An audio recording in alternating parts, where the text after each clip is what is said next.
دووبارە سڵاوتان لێبێت ئازان و خۆشەویستان لە تەوریسین بەرنامەکەماندا باز لە پرۆژەی نوری قورئان دەکەین بۆ لەبەرکردنی سوورەتی کەهف کە لە ڕابردوودا لە پرۆژە یەکەمیاندا سوورەت لەبەرکردنی سوورەتی مولک بوو کە لێسەدا لەم پرۆژەیەدا نزیک بە 5300 کەسێک بەشدار بوون. بڕیارە ڕۆژی داهاتوو لە شاری هەولێر تاقیکردنەوە ئەنجامدرێت وە کۆمەڵێک دیاری بۆ بەشداربووان دانراوە ئەوانەی کە بتوانن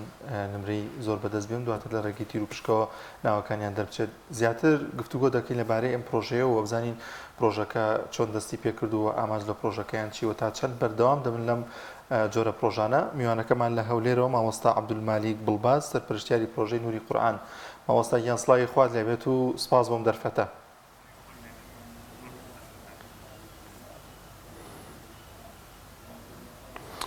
سەلامی خۆی پەروەردگار لە بەڕێزیشتان بی سوپاسی ئەو دەرفەتەتان دەکەم. سەرەتا بە ناوی خوای گەورە و میهرەبان دیارە پرۆژەی نوری قورئان ئەوە پرۆژەی دووەمە. پرۆژەی یەکەممان بریتی بوو لە بەرکردنی سوورەی ئەلمولک بە تەفسیرەوە لە پشووی هاوین. پرۆژەی نوری قورئان دوو ئەو جارەیان لە بەرکردنی سوورەی ئەلکەهفە دیارە بەبێ تەفسیر. ئامانجمان لەو پرۆژانە طبعاً پرۆژەکان ڕادیۆی نور لەگەڵ تەلەڤیزۆنی نور پێی هەستاون. ئامانجتەیاندا گرنگیدانە بە بواری قورئان و فەرموودە وەکو هاندان و وەکو تەشجیعکردنی خوشکان و برایانمان لە بۆ لەبەرکردنی قورئان و لەبەرکردنی فەرموودەکانی پێغەمبەری خوا صلی الله عليه وسلم. دیارە نیەت لێرەڕا دەور دەبینیتن ئینەما الأعمال بالنیات وإنما لكل امرئ ما نوى. ئێمە نیەتەکەمان تەنها خوایە. هیوادارین ئەوانەی کە بەشداری ئەو پێشبڕکێش دەکەن مەبەستیان هەر خوای پەروەردگار و لەبەرکردنی قورئان و فەرموودە بێ. دیارە لە قورئان بەڵگەمان هەیە کە خوای پەروەردگار دەفەرمێ فاستبقوا الخيرات یاخود وسارعوا وسابقوا إلى مغفرة من ربكم. چەندین ئاەت باس لەوە دەکا کە ئێمە پێشبڕکێ بکەین لە بەدەستهێنانی خێر و پاداشت. هەروەها الدال على الخير كفاعله ئەوەی کەوە خێرێک ڕێگایەکی خێر ئیشێکی خێر کارێکی خێر بە خەڵک نیشان بدا هانیان بدا لەسەری تەشجیعیان بدا دیارە ئەجر و پاداشتی پێدەگاتن. بەڵێ مامۆستا عەبدولمالیک ئەم پرۆژەی ئێوە کێ بەشداری تیاکە و شوێنێک ئەنجامەدرێ و ئێوە بەرنامەتان چییە بۆ جێبەجێکردنی ئەم پرۆژەیە کە قەرار وایە سبەینە تاقیکردنەوەکە ئەنجام بدرێ؟ بەڵێ ئەم پرۆژەیە دیارە لە سەرەتادا ئێمە بەتەما بووین سەرتاسەری ڕای بگەینین واتە بۆ هەموو هەرێمی کوردستان بێ. بەڵام دواتر لەبەر هەندێک هۆکاری مادی و معنەوی نەمانتوانی تەنها بۆ شاری هەولێر و دەوروبەری ڕاگەیەندرا. بەڵام لەگەڵ ئەوەش خەڵکی شارەکانی تر مافی بەشداربوونمان لێ نەساندنەوە بەڵکو مافی بەشداربوونیان هەبوو. بۆیە تا ئێستا بە نزیکەی 6,000 کەس لە خوشکان و برایان ناوی خۆیان تۆمار کردووە. بێجگە لە خوشکان و برایان لە شاری هەولێر دەوروبەریشی زۆر تێدایە شارەکانی تریشی لە هەڵەبجە و سلێمانی بگرە تا دەگاتە ڕانیە و ئاکرێ و ئەوانەش هەموو بەشدارن. بەڵام بۆ ئەنجامدانی تاقیکردنەوەکە یان لە شارەکەی خۆیان دەتوانێت هەمیان نەوەڵا نەمانتوانی لە شارەکانی خۆیان تاقیکردنەوە ئەنجام بدەن. هەمویان قسەمان لەگەڵ کردوون خۆشبەختانە ئامادەیان تێدایە دێنە شاری هەولێر. دیارە پارکی کانیا و لە لایەنە ڕسمیەکان وەرمانگرتووە بۆ بەیانی تاقیکردنەوەکە لەوێ ئەنجام دەدرێ. باشە مامۆستا عەبدولمالیک ئەم پرۆژەیە کە سەرپەرشتیەکات و لەلایەن کێوە ئەنجامەدرێ؟ وەکو باسم کرد پرۆژەکە ڕادیۆ و تەلەڤیزۆنی نور کە دوو دەستگای بیندرا و بیستراون لە شاری هەولێر تایبەتن بە قورئان و فەرموودە کە سەر بە بەشی ڕاگەیاندنی مەڵبەندی سەی کۆمەڵی دادگەریە لە هەولێر. ئێمە بڵێن من وەکو سەرپەرشتیاری تەلەڤیزۆنی نور و برایانی تریش لە ڕاگەیاندنی مەڵبەند و ڕادیۆی نور و ئەوانە وەکو برەی دەستەکی بەڕێوەبردن هەیە و دەستەی سەرپەرشتیاری ئەو پرۆژەیە شتەکە ئیشەکە وەکو بڵێ جەماعیە. ماوەستا کەسانێکگەن لەوانەیە ئەم سوورەتیان هەر لەبەر بێت دەرفەتی ئەوە هەیە کە دوای ئەم بەرنامە ئێمە دەیبینن بیانێنایی خۆیان نووسنەوە ڕۆژی داهاتوو بەشدار بن لەگەڵتانە و تاقیکردنەوە ئەنجام بدەن. بەڵێ بێگومان ئێمە کە سوورەی ئەلکەهفمان دەست نیشان کرد زیاتر ئامانجمان ئەوە بوو کە خەڵکێک لەوانەیە هەر خۆی لەبەری بێ خەڵکەکیش کە لەبەری دەکا لە ڕۆژانی هەینی و شەوەکەی دەیخوێنێتەوە دووبارە لەبەرەوەی فەرموودەی تێدا لەو بوارەوە ڕاشمان گەیاندووە کە تا بەیانی دانی بەیانیش بواری ناونووسین کراوەیە دەرگای ناونووسین کراوەیە ئەوانەی پێشتریش لەبەریان بوو بێ مافی بەشداربوونیان هەیە لەبەر ئەوەی ناوەکان دەچێتە تیر و پشکەوە و زەرەر و زیانی نییە هەرچەند ڕێژەی بەشداربووان زۆر بێ. ئەو دیاریانەی کە دانراوە چین دیاریکراوە شتەکان؟ بەڵێ ئێمە ئەوەی کە تا ئێستا لەبەردەستمانە 5 سەفەری عەمرەیە لەگەڵ هەندێک لە قەلەم قورئان و لاپتۆپ و هەندێک حیجابی ئافرەتان بۆ دیارە خەڵاتەکانیش لەلایەن خێرخوازانەوە دابین کراوە هەر بەو بۆنەوەیەوە یعنی بە دەرفەتی دەزانم کە باسی بکەم چاوەڕوانیمان لە خێرخوازان زیاترە بۆ ئەوەی بتوانین زۆرترین ڕێژەی سەرکەوتوان خەڵات بکەین. ماوەسا مەلیک لە ئێستام جۆرە پرۆژانە وەکو دیاردەی لێ هاتووە و خۆشبەختانە لە شارە جیاوازەکان و کۆمەڵە کەسی جیاوازن جامی ئەدەن سەرپەرشتیەکەن و بەشداربێکی زۆریشی هەیە.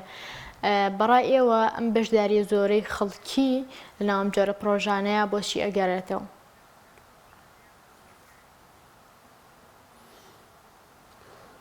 بێگومان وەکو بڵێین بەپیل هاتنی ئەو بانگەوازانە و ئەو جۆرە پرۆژانە لەلایەن خوشکان و برایانمان لەلایەن موسڵمانانی هەرێمی کوردستان بەڵگەیە لەسەر ئەوەی کەوا خەڵک ئەلحەمدولیلا بە فیتڕەت موسڵمانە و پێی خۆشە کەوا شارەزا بێ لە قورئانی پیرۆز لە فەرموودەکانی پێغەمبەر صلی الله عليه وسلم هەرچەندە لە ڕابردوو و لە ئێستاشدا کاری زۆر کراوە لە پێنا و بەلا ڕێدانی و بەلا ڕێبردنی خەڵک بەڵام ئەلحەمدولیلا خەڵک هەر ڕووی لە دینە و خەڵک کاتێک پرۆژەیەکی ئەوها ئەنجام دەدەی بەو ڕێژە زۆرە خەڵک بەشدار دەبێ بەڵگەیە و دەلیلە لەسەر ئەوەی کەوا ئەلحەمدولیلا خەڵک ئیسلامی خۆش دەوێ و خەڵک حەز دەکا کەوا زیاتر لە ئیسلام تێبگا زیاتر لە قورئان شارەزا بێ زیاتر لە فەرموودەکانی پێغەمبەر شارەزا بێ صلی الله عليه وسلم و ئەوە جێگەی دڵخۆشیە و نیشانەی ئیمانە ئینشاءالله. زۆر باشە ماوەستا ئەوەی جێگەی سەرنجە ئێوە لەگەڵ کاری میدیاییتاندا کە رادیۆ و تەلەڤیزیۆنی نور هەستاوە بەم پرۆژەیە ینی هەستکردن بە بەرپرسیارەتی بەرامبەر بە ئاینی پیرۆزی ئیسلام بەوەی کە تا چەند گرنگە هەریەکەمان بابەتێکی ینی پیرۆزی ئیسلام بگەێنین و دەستمان هەبێت لەوەی کە کارێکی خێر وا بکەین کەسێکی دیکە سوود لە ئێمە وەربگرێت و بتوانێت هیچ ناچەند ئاەتێک لە سوورەتی کەهف بەیاخ و قورئانی پیرۆز بێ لەبەر بکات تا چەند ڕۆڵی دەبێت لەوەی کە هەمومان بەرپرسیارین بەرامبەر بە ئاینی پیرۆزی ئیسلام بەرامبەر بە قورئانی پیرۆز. بەڵێ گومانی تێدا نییە کە ئەمە داوە و بانگەواز لە بۆ دینی خوای پەروەردگار بەواجبمان زانیوە لەسەر شانی خۆمان دانانی ڕادیۆی نور لە شاری هەولێر تقریبا چەند ساڵێک لەوە پێش و تەلەڤیزۆنی نور بە هەمان شێوە کە تایبەتمان کردووە بە قورئان و فەرموودەی پێغەمبەر صلی الله عليه وسلم لە سۆنگەی هەستکردنمان بووە بە مەسئولیەت بە بەرپرسیارەتی بەرامبەر بە قورئان و بەرامبەر فەرموودەکانی پێغەمبەر صلی الله عليه وسلم. دیارە دەستگای بیندرا و بیسترا و دەستگا ڕاگەیاندنەکان زۆرن بەڵام ئێستا لە دنیای ڕاگەیاندنیشدا بابەتەکان بەرەو تەخەسوس بەرەو تایبەتمەندی دەچی ڕەنگە لە کەناڵێکی وەکو کەناڵەکەی جەنابتان یان کەناڵێکی خەبەری بە تەواوی دەرفەت نەبێ کە گرنگجویەکی تایبەت بە قورئان بدرێ گرنگجویەکی تایبەت بە فەرموودەکانی پێغەمبەر بدرێ صلی الله عليه وسلم بە شێوەیەکی تایبەتی ئەگەر ناکەم تا زۆر هەر لە خزمەتی ئەوەدا بووە بەڵام ئەوەی ئێمە تایبەتمەندە يعني بابتي تري تيدانية غير قرآن وغير فرمودا ووكو جناب دفرموي بلي گرنجیدان بەو بوارانە لە سۆنگەی هەستکردنمان بووە بەوەی کەوا واجبە لە سەرشانمان ئەگەر ئاەتێکیش بێ ئەگەر فەرمودەیەکیش بێ بیگەینین بە مسلمانانی خۆشەویست. زۆر باشە مامۆستا ئەگەرم پرسیارم لەوانەیە کەمێک دەرچوون بێت لە پرۆژەکە هەمیشە بەردەوام جۆ هەموو پرۆژەیەک پێویستی بە پاڵپشتێکی دیکە هەیە ئێوەش کۆمەڵی دادگەری لە پشت هەموو ئەو پرۆژانەی کە لە خزمەت خەڵکو و لە خزمەت ئاینی پیرۆزی ئیسلامدان پێشووتر لە کاتی کۆنگرە و ئەو کاتانەدا قسە و باسی زۆر هەبوو لەوەی کە وشەی ئیسلامی لا ببرێت لەسەر کۆمەڵی دادگەری ئیدی لە بابەتی ئیسلامیەکان پاشەکشێ دەکا بەڵام دەیبینین زۆر زیاتر لە جاران بەدەم ئاینی پیرۆزی ئیسلام و بەدەم پرۆژە جوانەکانی ئاینی پیرۆزی ئیسلامەوە هاتووە پاڵپشتی هەموو جۆرە لەم پرۆژانەیە دەکات ئەمە تا چەند کاریگەریەکی باشی دەبێت لەوەی کە پامەکانی ئاینی پیرۆزی ئیسلام زیاتر بگەێنێتە خەڵک.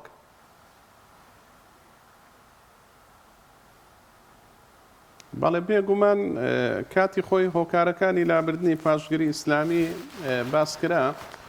یەک لە خاڵەکان ئەوە بوو کە ناوەڕۆک گرنگترە لە ناو گرنگە ئەتوو ئەو ڕێباز و نەهجەی کە پێشتر لەسەری بووی لەیلانەدەی ئەگەر چی لە ڕواڵەت و لە شێوازی ناوەکەش گۆڕانکاری هەبێ جا کۆمەڵی دادگەری خۆشبەختانە هەر لە دوای کۆنگرەی ڕابردوو کەم تەرخەمی نەکردووە لەو بابەتانەی کە پێویستی بە پاڵپشتی هەبووە و گومانیشی تێدانە ئەو پرۆژانە بەڵێ دیاریەکان لەلایەن خێرخوازانەوە دیاری دەکرێت بەڵام پاڵپشتیەکە بە شێوەیەکی گشتی ئۆرگانەکان و وەکو بڵێ ئەندامانی کۆمەڵی دادگەرین بۆ نمونە ئێمە بۆ ئەو تاقیکردنەوەی بەیانی پێویستمان بە زیاتر لە 200 چاودێر دەبێ لە خوشکان و لە برایان زۆربەی هەرە زۆری لە ئەندامانی کۆمەڵی دادگەری ئامادەی خۆیان دەربڕیا یاخود هۆڵەکانی بارەگاکانی کۆمەڵی دادگەری ڕادوێیەکان ڕیکلامیان بۆ کردووە تەلەڤیزۆنەکان ڕیکلامیان بۆ کردووە بە شێوەیەکی گشتی پرۆژەکان ئەلحەمدوللا پاڵپشتیەکی باشیان هەیە لەلایەن کۆمەڵی دادگەریەوە. پاشەوام ساڵ ئێستا کۆمەڵێک سنتەر و ناوەندی تایبەت هەن بە لەبەرکردنی قورآنی پیرۆز و فەرموودە پیرۆزەکانی پێغەمبەری خوا صلی الله علیه وسلم ڕۆڵی ئەم دەستگا و ناوەندە فێرکاریانە تا چەندێ دەرکەوتووە بە کۆمەڵگی کوردەواریەوە کە کۆمەڵێک کەسیان پەروەردە کردووە هەم هەڵگری قورآنی پیرۆز و هەڵگری فەرموودەکانی پێغەمبەر صلی الله علیه وسلم هەم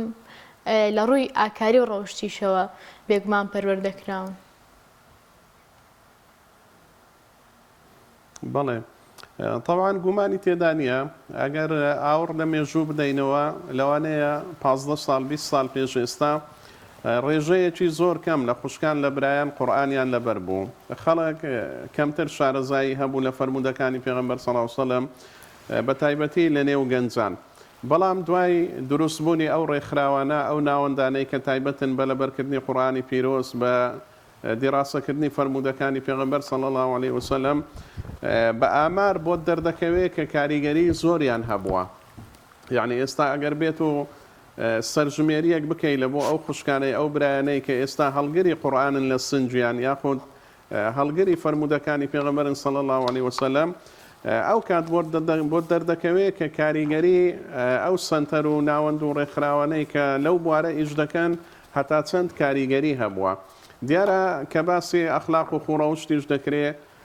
ئینسان کاتێک قورئان حفظ دەکا کاتێک فەرموودەی پێغەمبەر صلی الله علیه وسلم لەبەر دەکا کاریگەری دەبێت لەسەر هەرسوکەوتی ژیانی ڕۆژانەی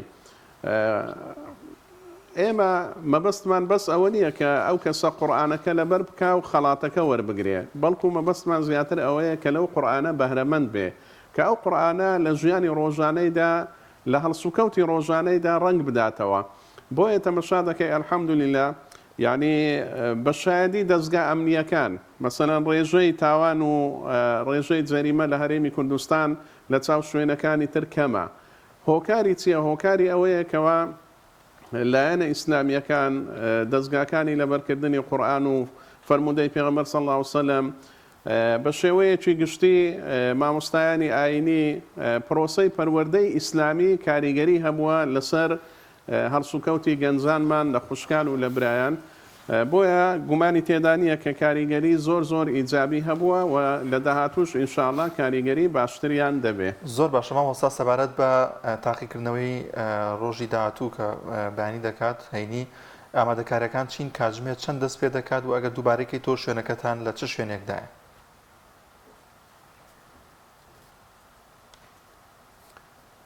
بەڵێ طبعاً ئێمە ئامادەکاری تەواو کراوە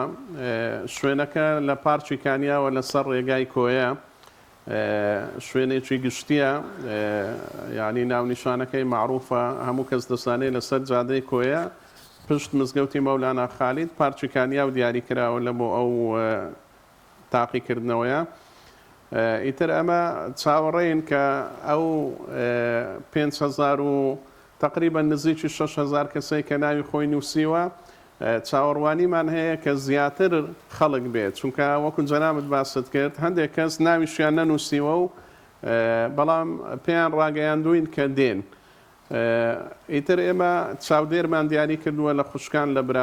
لە برایان و لیژنەیەکمان داناوە بە ناوی لیژنەی خزمەتگوزاری، لیژنەیەک بە ناوی لیژنەی ئەمنی، لیژنەیەک بە ناوی لیژنەی سەرپەرشتیکردنی دابەشکردنی پرسیارەکان و دواتر وەرگرتنەوەیان و ئیتر ئەلحەمدوللا لە هەموو ڕوێکەوە ئامادەکاری بۆ کراوە. زۆر باشە زۆر سپاس دەکەین مامۆستا عەبدولمەلیک بڵباس سەرپەرشتیاری پرۆژەی نوری قورئان سوپاس دەکەین کە